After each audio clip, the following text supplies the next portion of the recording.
你有幾耐冇幫媽咪洗碗或者同佢一齊做家務呢？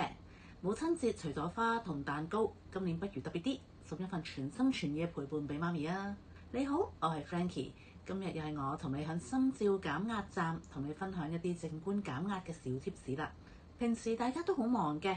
父母有父母嘅壓力，子女有子女嘅煩惱，做家務就變成咗一種負擔啦。其實好似洗碗咁簡單，都可以變成親子嘅時間，仲係一啲靜觀練習，幫自己減下壓添，唔使搞咩特別安排㗎，只要留翻一段時間，專心同屋企人一齊做完一件事，就已經好有心意㗎啦。下次洗碗嘅時候，首先用手感受下水嘅溫度先，留意下泡泡嘅觸感，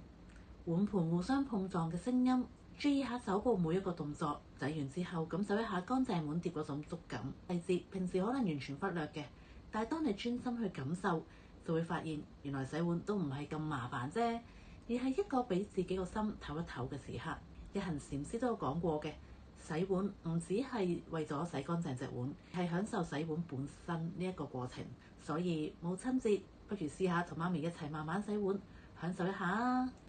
母親節送媽咪一份全心嘅禮物，陪伴、耐性同埋愛。如果覺得呢條片有用嘅話，麻煩大家記住 like 同 share 呢段片，最重要係 follow 我哋喎。下次見。